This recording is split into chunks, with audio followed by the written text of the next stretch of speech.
আসসালামু আলাইকুম। প্রিয় দর্শক, ১৩ তারিখে তো নির্বাচনী প্রচারণা বন্ধ হয়ে যাবে।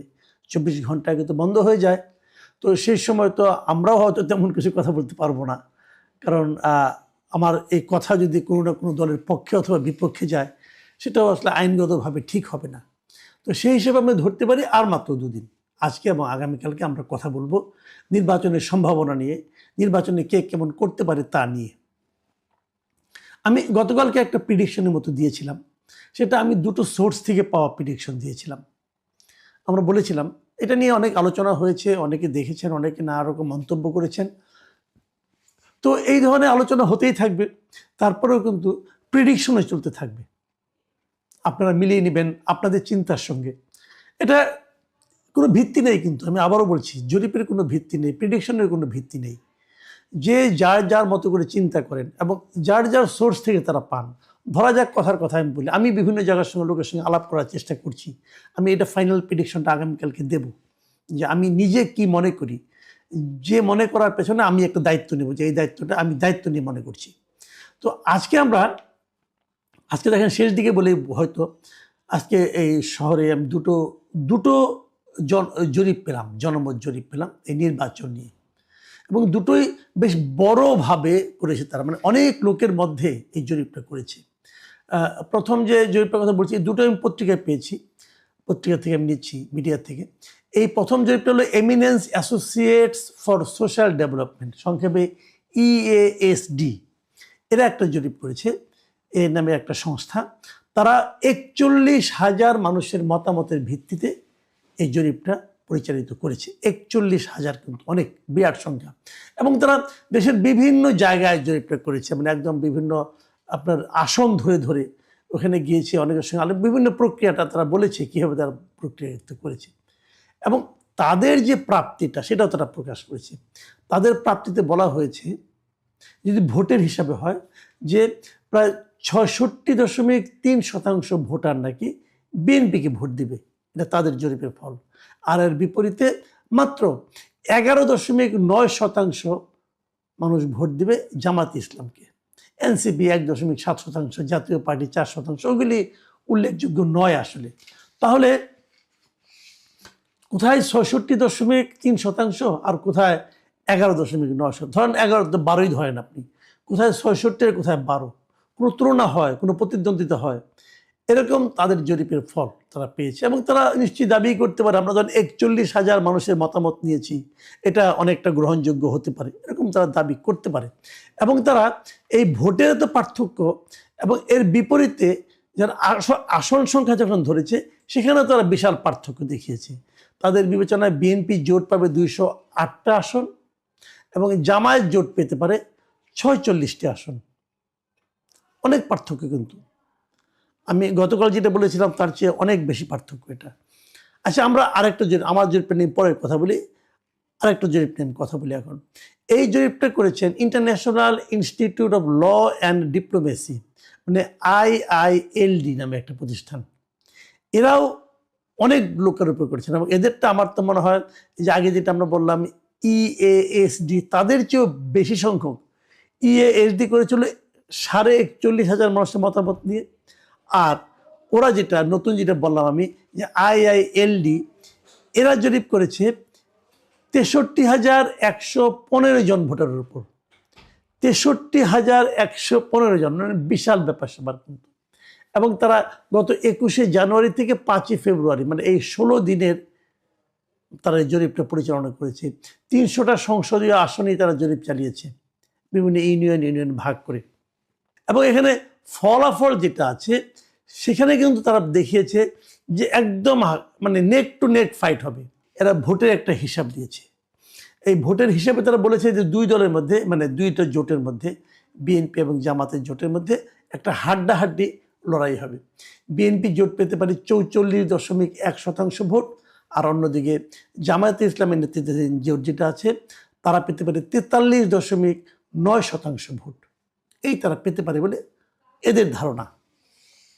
তো এটা খুব ইন্টারেস্টিং বলে আমার মনে হয়েছে, যে তারা আগেরটাতে কোথায় আপনার ১২% ভোট পাবে, বিএনপি পাবে ৬৬.৩%, আর জামাত পাবে মাত্র ১২%। মানে বিশাল পার্থক্য ছিল, কিন্তু এখানে কিন্তু তা দেখানো হয় নাই।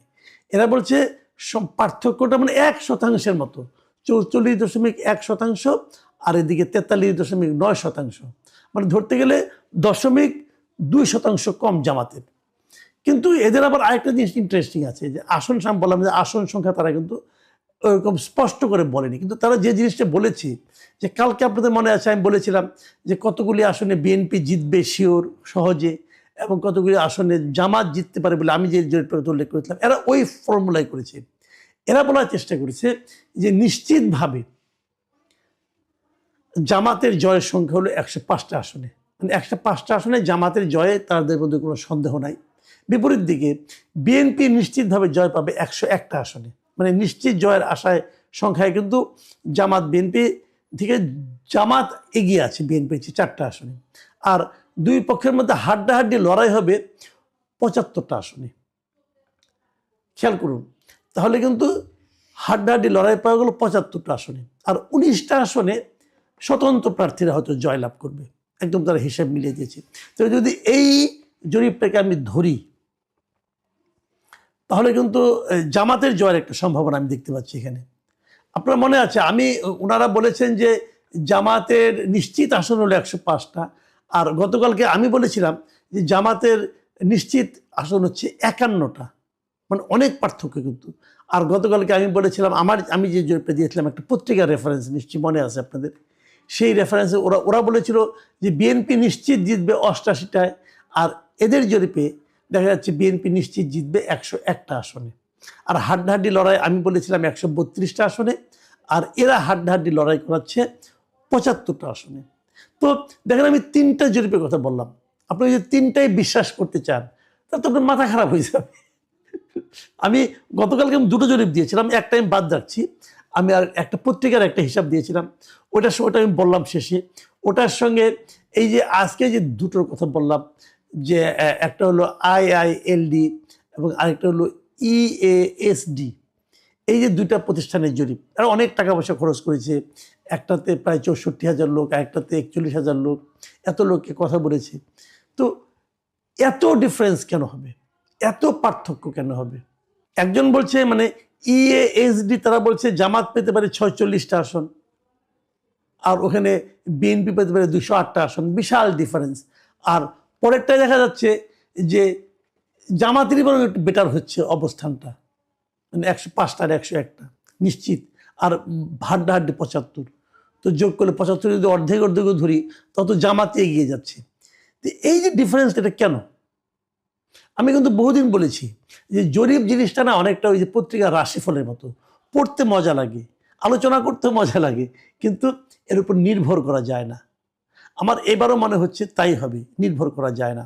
আমি নিজেও ভাবছি শেষ দিনের মতো আজকে আপনাদের এই অনুষ্ঠানটা মানে আপ করার পর আমি আজকে আমার নিজের চ্যানেলে আরেকটা জরিপ দেবো আমি, এবং এটা হয়তো আমি কালকে ওইটা নিয়ে এবং অন্য বিষয় নিয়ে আলোচনা করব।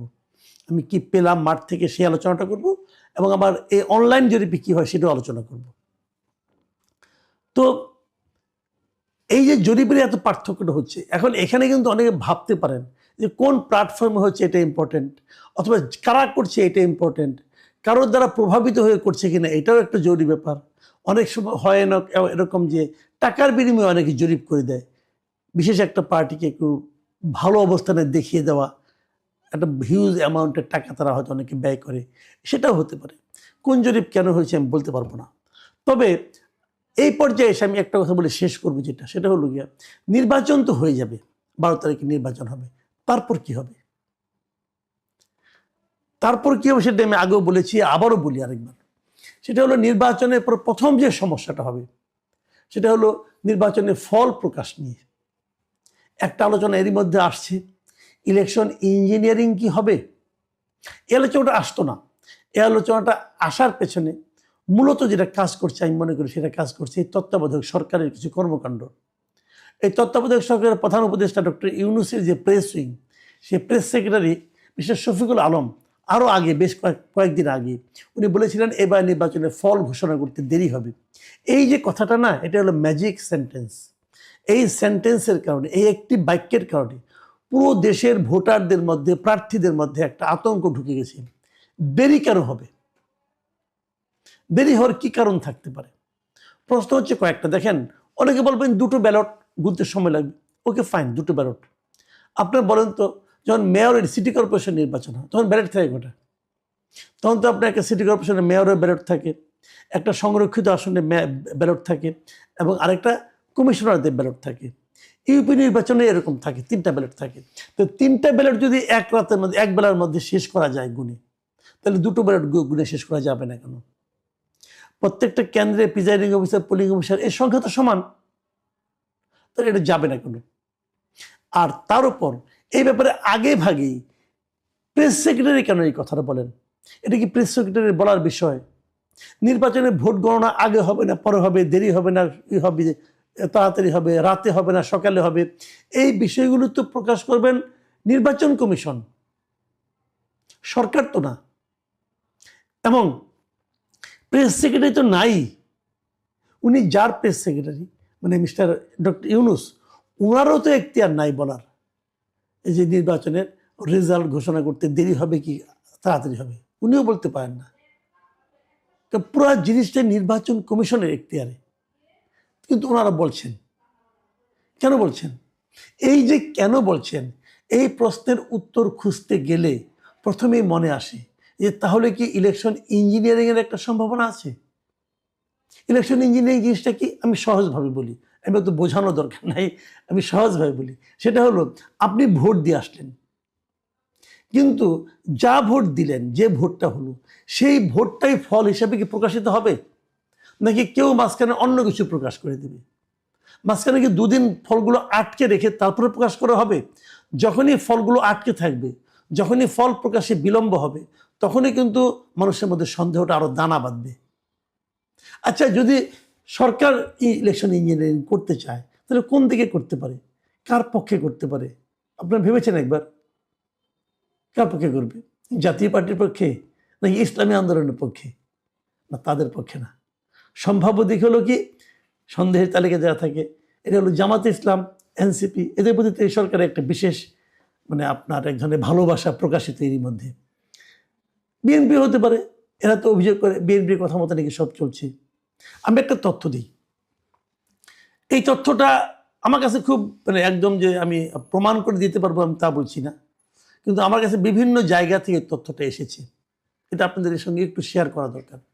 বিভিন্ন জেলায় যারা রিটার্নিং অফিসার হবেন, ডিসি যারা হবেন রিটার্নিং অফিসার, এবং সবাই জানেন এই নির্বাচনে কিন্তু ডিসিদের একটা বড় ভূমিকা থাকে। আমাদের এই ডিসিদের ব্যাপারে কিন্তু এরই মধ্যে বিএনপিরা বলেছে, অভিযোগ করেছে যে ম্যাক্সিমাম ডিসি নাকি জামাতের। জামাত অভিযোগ করেছে অনেক জায়গায় নাকি ডিসি নিয়োগ করা হয়েছে বিএনপি লাইনের। এনসিপির কথা কেউ বলেনি, কিন্তু আমি যতটুকু জানি এনসিপিরও কমপক্ষে 18-19 জন ডিসি আছেন যা নাকি এনসিপি। কীভাবে এনসিপি? তারা এনসিপি করতো না, তারা একজনের সুশীল ছিল আর কি। তো এনসিপির সুপারিশ করে তাদের বিভিন্ন জায়গায় নিয়োগ দিয়েছে। আর আমি যে হিসাবটা পেয়েছি, সেই হিসাবটা শুনলে আপনারা অবাক হবেন।